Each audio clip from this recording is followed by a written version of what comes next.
ஒருவர் அறிவுக்குள்ளே நுழைவது லேசு, அறிவை நோக்கி பயணிப்பது லேசு, அறிவிலிருந்து இறைவனை நோக்கி பயணிப்பது கஷ்டம் என்றார்.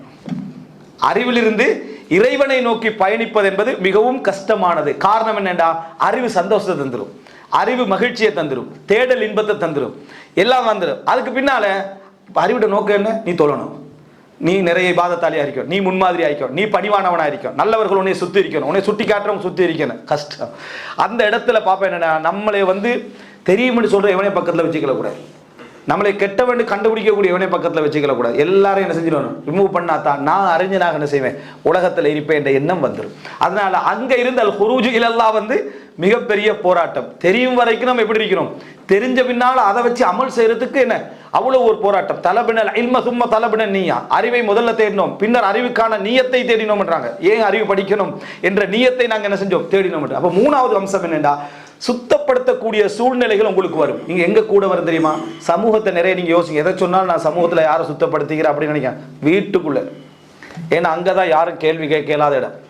நம்ம தக்லீத் ஜமாத் மாதிரி இருக்கிறது சரியா. நம்ம வாப்பா என்ன சொன்னாலும் அவர் தான் முன்மாதிரி. மௌத்தாயினது பிறகு கூட மனைவிக்கும் பிள்ளைகளுக்கும் முன்மாதிரி தந்தை என்றதை கணவன் என்றது வெளியே வர்றது கஷ்டமா இருக்கும். யார் என்ன சொல்லிட்டாலும் முன்மாதிரி தன்மை மிசாலியத்துல அந்த கணவன் தான் இருப்பார், இயற்கையா இருப்பார். இது இருக்குதானே பெரிய ஒரு ஆபத்தான ஒரு நிலை. அப்போ அவர்கள்ட்ட நம்ம என்ன செய்யணும், எப்பயும் நம்மளே கொஞ்சம் என்ன செய்யும், கொஞ்சம் ஒரு வார்த்தை உயர்த்தி, ஒரு பேச்சு உயர்த்தி, வழிகாட்டல் உயர்த்தி பேசக்கூடிய தன்மைகள் வருமா இல்லையா? இந்த உஜுபுடைய தன்மைகள் எங்களுக்கு ரசூல் ஸல்லல்லாஹு அலைஹி வஸல்லம், நீங்கள் பாவம் செய்வதை நான் பயப்படவில்லை. பாவம் செய்யறதும் பெரும் ஒரு குற்றம் தான், ஆனால் பாவம் செய்யாமல் இருந்து உஜுபுடைய நிலை உங்களுக்கு வருமே, நான் பெரியவன் என்கின்ற ஒரு நிலை வருமே, இதை நான் பயப்படுகிறேன். நிறைய பேர் இந்த உஜுபை எப்படி இல்லாமல் ஆக்கி கொள்றது தெரியுமா, நான் அல்ஹம்துலில்லாஹ் என் முழு பாவத்தை நான் ஒத்துக்கொள்வேன், அதுல எல்லாம் எனக்கு ஒரு சின்ன இது இல்லை, என் பாவத்தை நான் தெரிஞ்சுதான் வச்சுக்கிறேன். இது எப்பயுமே உங்களை டெஸ்ட் பண்றதுக்கு இப்படி டெஸ்ட் பண்ண வேணாம். ஏண்டா தனிமையில நீங்க உங்களோட இறக்கமாயிப்பீங்க. நீங்க தனி இருந்தீங்கன்னா நீங்க உங்களோட இறக்கமாயிப்பீங்க.